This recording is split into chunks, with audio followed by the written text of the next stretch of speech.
আপুনি দুইটাতে ফল পাব। সকাম হ'লে ভোগৰ বস্তু পাব। ভোগৰ বস্তুবিলাক অস্থায়ী। আপোনাক খন্তেকৰ কাৰণে সুখ দিব।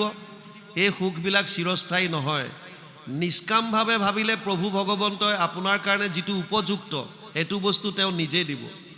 আপুনি মই গম নাপাওঁ কোনটো মোৰ কাৰণে ভাল কোনটো বেয়া। উদাহৰণ দি বুজক, মনত পেলাই দিব। মই ভক্তি মাৰ্গৰ কথাটো ক'বলৈ আছে, জ্ঞান মাৰ্গৰ। এজন মানুহ ৰাতিপুৱা শোৱাৰ পৰা উঠিছে। শোৱাৰ পৰা উঠি পেলাই সি ভাবিছে মই এটা কাম কৰোঁ, কিবা অকণমান বনাই গা চা ধুই খাই লওঁ, খাই লৈ অফিচলৈ যাম। অফিচত আজি ডাঙৰ কণ্ট্ৰেক্ট এটাৰ বিষয়ে কথা পাতিবলগীয়া আছে। গা ধুবলৈ গৈ পেলাই সি পানী চাইছে, পানী নাই। তাৰপিছত আহি পেলাই কিবা এমুঠি বনাবৰ কাৰণে গেছৰ চিলিণ্ডাৰ ক্লিক কৰিছে, দেখিছে গেছ খতম। খং উঠিছে তাৰ, কি হৈছে মোৰ এইবিলাক।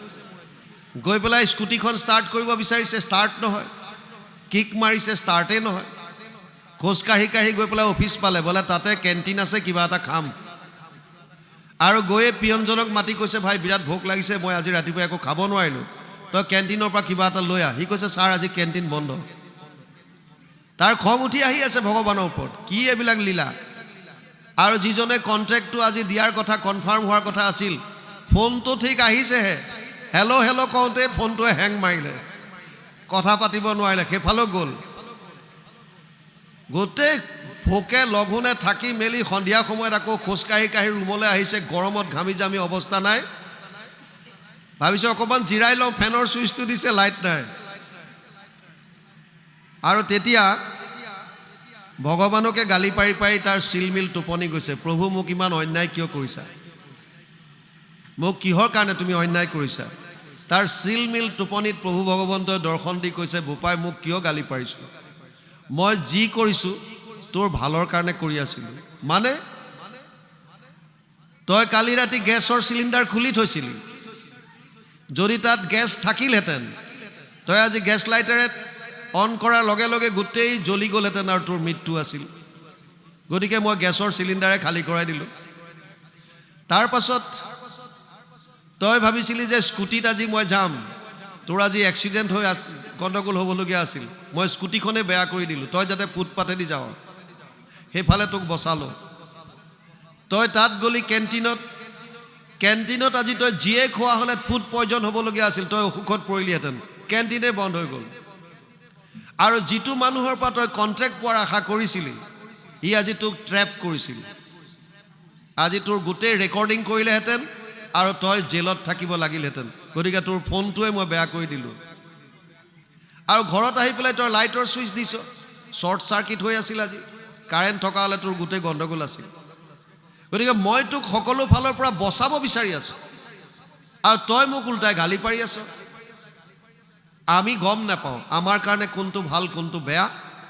সেইকাৰণে প্ৰতিটো বস্তু যদি নিষ্কামভাৱে ভগৱানৰ ওপৰত আমি এৰি দিওঁ, হে প্ৰভু তুমি যি কৰিবা ভাল কৰিবা, এই বিশ্বাসটো আনক, এই নিষ্ঠাটো আনক। সকামভাৱে কৰিলেও নিষ্কামভাৱে কৰিলেও ফলটো আপুনি পাবই। সকাম বস্তুটোত আপুনি কৈছে সকাম মানে কি? কামনা ভাগনা বাসনা যিমানবিলাক বস্তু এইবিলাক বিচৰা, এইবিলাক বস্তুটো চিৰস্থায়ী নহয়। আপোনাৰ মৃত্যুৰ পাছত আপোনাক উলংগ কৰি চিতাত উঠাই দিব। আপুনি পিন্ধি থকা কাণফুলি পাতো আপোনাৰ লগত যাব নিদিয়ে। আপোনাৰ হাত কাটি হ'লেও হাতৰ খাৰু খুলি থ'ব, একো বস্তু লগত যাব নিদিয়ে। গতিকে এইবিলাক বস্তু বিচাৰি লাভ কি?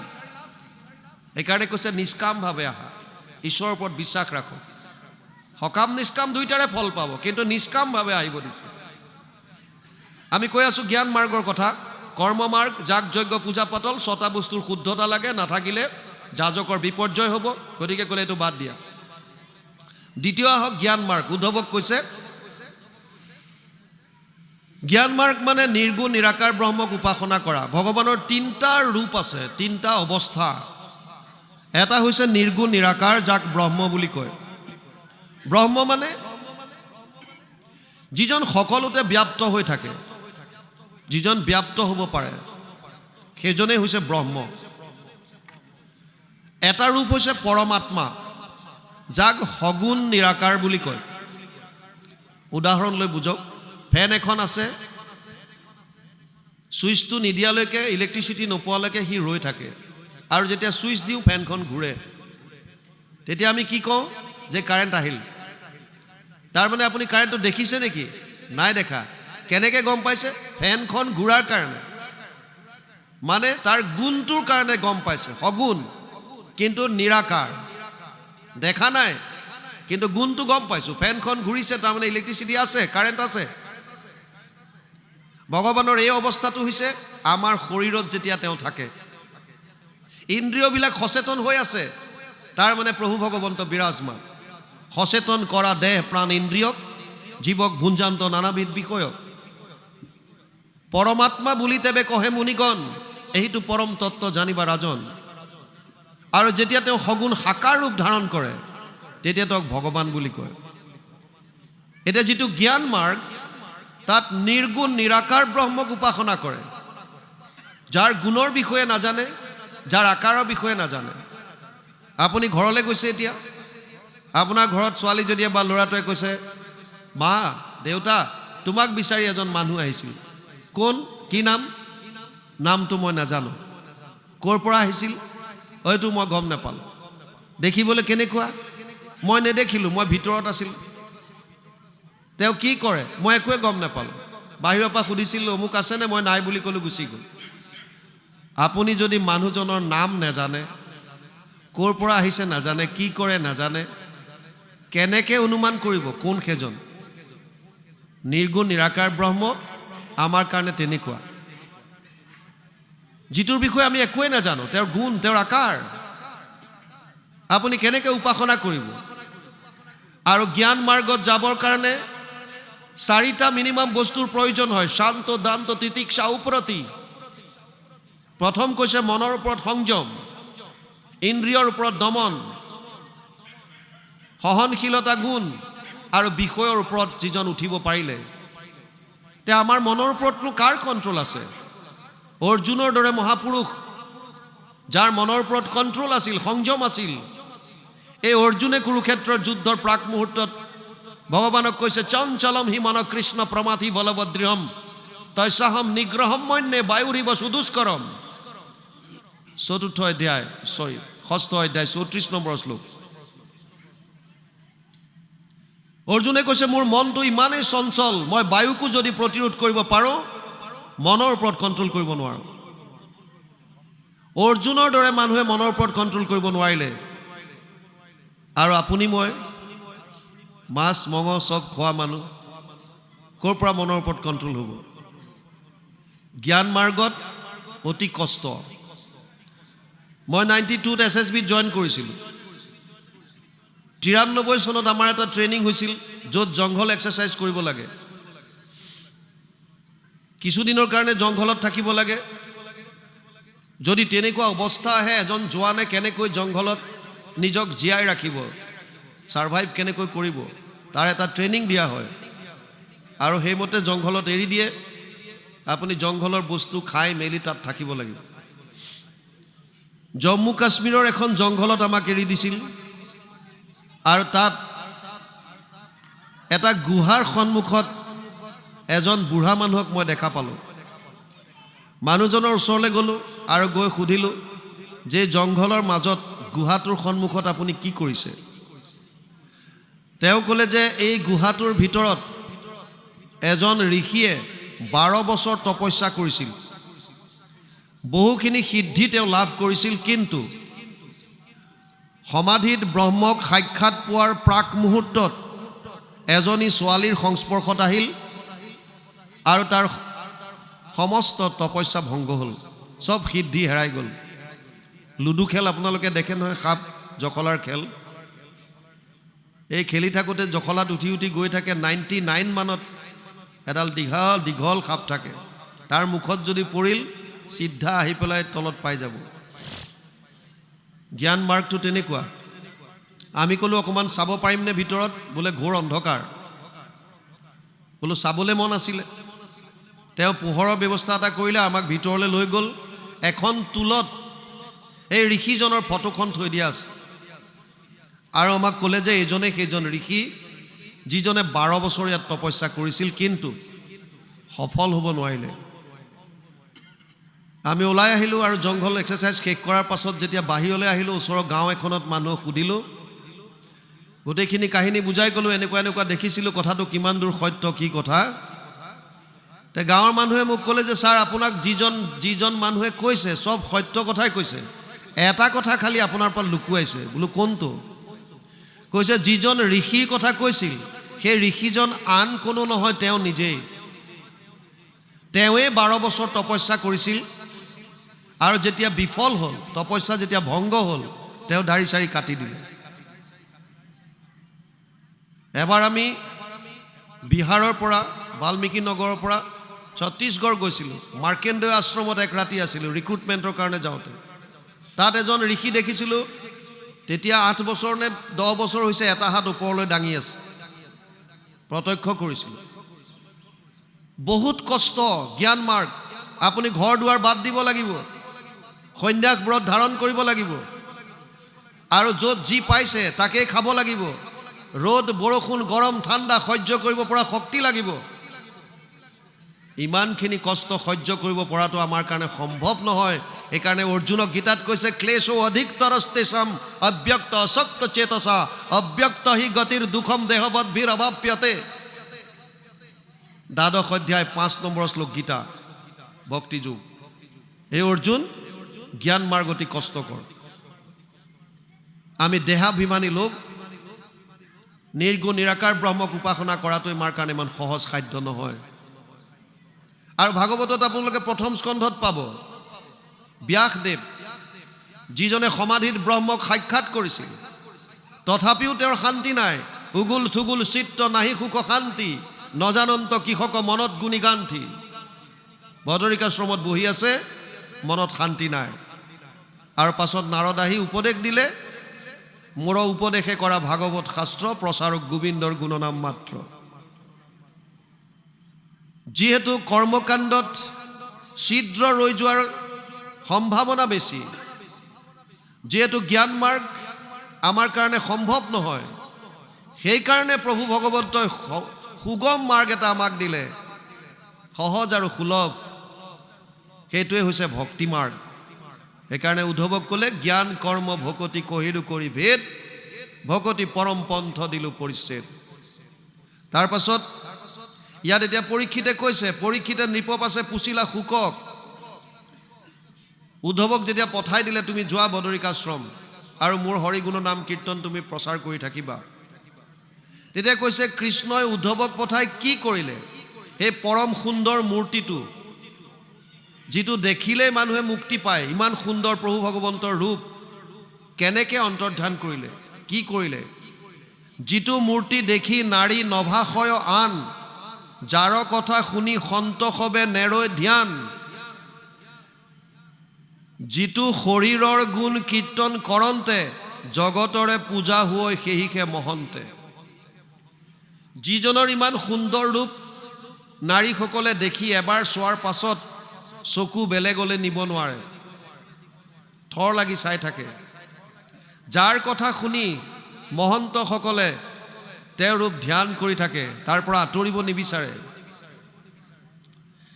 যিটো শৰীৰৰ গুণ কীৰ্তন কৰি জগতৰে পূজা হয়, আন একো কৰিবলগীয়া নাই, কেৱল প্ৰভু ভগৱন্তৰ গুণনাম কীৰ্তন শ্ৰৱণ কীৰ্তন কৰিলেই সমস্ত পূজা হয়। পৰীক্ষিতে কৈছে, আমাৰ বংশৰ যিটো শিৰৰ কুসুম, পিতামহ অৰ্জুনৰ ৰথৰ কুটুম, একহাতে চাত আৰু হাতে বাঘ জৰি, ত্ৰিভুৱন মোহন মধুৰ উপধৰি। যিজন আমাৰ বংশৰ শিৰৰ মুকুট স্বৰূপ, যি মোৰ পিতামহ অৰ্জুনৰ ৰথৰ সাৰথি আছিল। আপোনালোকে জানে, কুৰুক্ষেত্ৰ যুদ্ধৰ প্ৰাক মুহূৰ্তত অৰ্জুন আৰু দুৰ্যোধন সহায় ভিক্ষা বিচাৰি ভগৱান কৃষ্ণৰ ওচৰলৈ গৈছে, দ্বাৰকালৈ। প্ৰথমতে গৈছে দুৰ্যোধন। দুৰ্যোধনৰ মনত এটা অহংকাৰ ভাৱ আছে, মই হস্তিনাপুৰৰ ৰজা, যদিও তেওঁ যুৱৰাজ, তেওঁ নিজকে ৰজা বুলিয়ে ভাবে। আৰু পাৱাৰটো থকাৰ কাৰণে তেওঁ সকলোৰে লগত মিক্স আপ কৰিব নিবিচাৰে, য'তে ত'তে নবহে, তেওঁ অকণ আছুতীয়া হৈ থাকিব বিচাৰে। মই সকলোৰে লগত কিয় মিলি থাকিম, মোৰ আসন সুকীয়া। আৰু ভগৱান কৃষ্ণ অন্তৰ্যামী, তেওঁ জানে কাৰ মনত কি আছে। সেইকাৰণে দুৰ্যোধন যোৱাৰ আগতেই তেওঁৰ মূৰৰ শিতানত এখন সুন্দৰ সিংহাসন লগাই থৈছে। আৰু দুৰ্যোধন গৈ ইফালে সিফালে চালে, দেখিলে কৃষ্ণ দেখোন শয়ন কৰি আছে, শুই আছে। সেইকাৰণে মূৰৰ শিতানত গৈ সিংহাসনখনত বহি আছে। কিছু সময়ৰ পাছত অৰ্জুন গ'ল, আৰু অৰ্জুন গৈ দেখা পাইছে সখা টোপনিত। তথাপিও তেওঁ ভৰি পথানত বহি চৰণ স্পৰ্শ কৰি আছে। ভগৱান কৃষ্ণই লগে লগে সাৰ পোৱাৰ নিচিনাকৈ উঠিল আৰু অৰ্জুনক দেখি ক'লে, সখা কেতিয়া আহিলা? বোলে হৈছে অলপ সময় আহিছোঁ। কিয় আহিলা? বোলে সখা তুমিতো সকলো জানাই, যুদ্ধ হোৱাটো চূড়ান্ত হৈ গ'ল, ফাইনেল হৈ গ'ল, গতিকে আমাক সহায় কৰিব লাগে, মই সহায় ভিক্ষা কৰি আহিছোঁ। দুৰ্যোধনে সিফালৰ পৰা মাত লগাইছে, ময়ো আহিছোঁ সহায় ভিক্ষা খুজি, মোকো সহায় কৰিব লাগে। এতিয়া ভগৱান কৃষ্ণই ক'লে যে তুমিও আহিছা নেকি, আহা। কিন্তু মই প্ৰথম দেখিছোঁ অৰ্জুনক, গতিকে অৰ্জুনক মই সুবিধাটো প্ৰথম দিম। মই যিহেতু অকলশৰে আছোঁ, মই দুইফালেতো কৰিব নোৱাৰিম। সেইকাৰণে এফালে মোৰ এক অক্ষৌহিণী সেনা থাকিব, 2,18,700 নাৰায়ণী সেনা, আৰু এফালে মই অকলে। প্ৰথম অপশ্যনটো মই অৰ্জুনক দিম। হে অৰ্জুন, তুমি কোৱা কি লাগে তোমাক? মোক লাগে নে মোৰ এক অক্ষৌহিণী সেনা লাগে? অৰ্জুনে কৈছে, প্ৰভু পৰীক্ষা কৰি কিয় চাইছা? মোক তোমাক লাগে, তোমাৰ একো বস্তু মোক নালাগে।